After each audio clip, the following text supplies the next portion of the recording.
అందరికీ నమస్కారం అండి. రామాయణం అంటే తెలియని వారెవరు ఉండరు. రామాయణంలో శ్రీరాముని పుట్టుక, సీతారాముల కళ్యాణము, సీతారాముల వనవాసము, సీతమ్మ వారిని రావణాసురుడు ఎత్తుకుపోవటము, రామరావణ యుద్ధము, ఇలా ఎన్నో ఘట్టాలున్నాయి.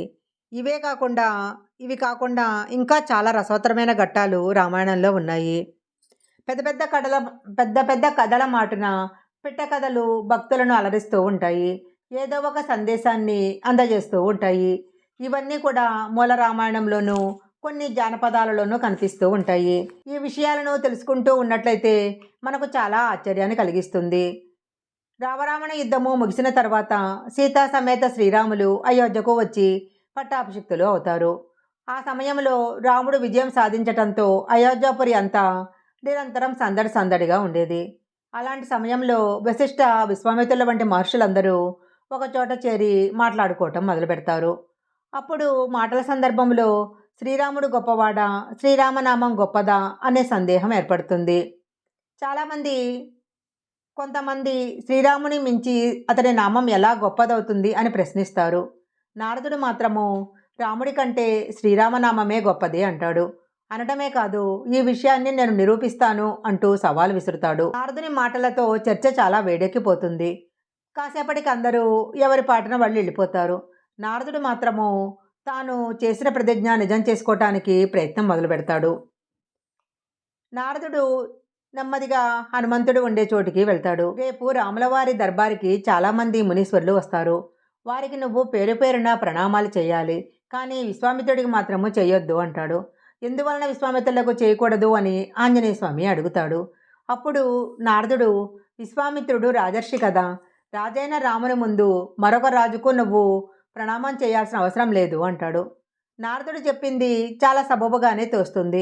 వెంటనే ఆయన మర్నాడు దర్బార్లో ఉన్న ఋషులందరికీ ప్రణమిల్లి విశ్వామిత్రుడికి మాత్రము ప్రణమిల్లడు. దాన్ని విశ్వామిత్రుడు అంతగా పట్టించుకోడు. కానీ నారదుడు ఊరుకోడు కదా. వెళ్ళి పదే పదే హనుమంతుడు నిన్ను కావాలనే నిర్లక్ష్యం చేశాడు అని విశ్వామిత్ర మహర్షిని రెచ్చగొడతాడు. ముందు నారదుని మాటలు అంతగా పట్టించుకోడు. విశ్వామిత్రుడి అహంకారం మీద నిదానంగా ఆ మాటలు ప్రభావాన్ని చూపిస్తాయి. వెంటనే శ్రీరాముడి దగ్గరకు వెళ్ళి తనకు అవమానం జరిగిన విషయం చెప్తాడు. హనుమంతుని ఎలా అయినా కఠినంగా శిక్షించమని కోరతాడు. విశ్వామిత్రుడంటే మాటలు కాదు కదా. రాముడు యుక్త వయసుకు చేరుకోగానే తనతో అడవులకు తీసుకుపోయి సకల అస్త్రాలను అందించాడు. తరువాత సీతమ్మతో వివాహాన్ని దగ్గరుండి జరిపించాడు.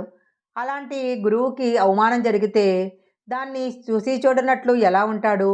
అప్పుడు తాను కూడా ఆయనను అవమానించినట్లే అవుతుంది. అందుకే హనుమంతునికి మరణదండన విధిస్తాడు రాముడు. ఆ దండనలో భాగంగా తానే మొదటి బాణాన్ని వదులుతానని కూడా చెప్తాడు. ఈ విషయం తెలిసిన హనుమంతుడు బిత్తరపోతాడు. అయినా సరే శ్రీరామనామాన్ని జపిస్తూ నిశ్చలమైన ధ్యానంలో మునిగిపోతాడు.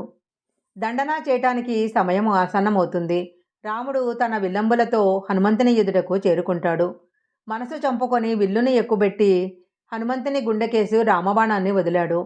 చిత్రంగా ఆ బాణము హనుమంతుని తాకకుండానే నేలపైన పడిపోయింది. ఇలా ఎన్ని బాణాలు వేసినా అదే పరిస్థితి. కొంతసేపు జరిగిన తర్వాత రాముడికి అసలు విషయం బోధపడింది. చిరునవ్వుతో నారదుని వంక చూశాడు. దైవం కంటే దైవం పట్ల విశ్వాసమే ఎక్కువ ప్రబలమైనదని నిరూపించటానికే నేను ఈ నాటకం ఆడాను. భగవంతుడు అన్నప్పుడు దైవశక్తి ఒక్కటే ఉంటుంది. కానీ దైవాన్ని మనస్ఫూర్తిగా నమ్మినప్పుడు దైవశక్తి, ఆ దైవం పట్ల విశ్వాసము కలిగిన మానవుని ఇచ్ఛాశక్తికి రెండూ కలిసి అపాయాన్ని ఎదుర్కొంటాయి. ఈ విషయము మీకు తెలియంది కాదు, కానీ లోకానికి కూడా ఈ విషయం తెలియజేసేందుకే ఈ పని చేశాను, నన్ను క్షమించండి అని నారదుడు వేడుకుంటాడు. తరువాత విశ్వామిత్రుడికి విషయం తెలియజేయటము, విశ్వామిత్రుడు ఆంజనేయ స్వామిని క్షమించటము ఇవన్నీ జరగటం జరిగింది.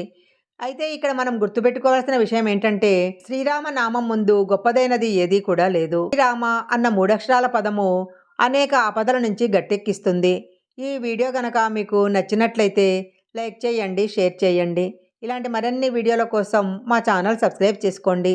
పక్కనే ఉన్న బెల్ ఐకాన్ని యాక్టివేషన్ చేసుకుంటే మేము పెట్టే వీడియోలన్నీ కూడా మీకు ముందుగానే నోటిఫికేషన్గా వస్తాయి.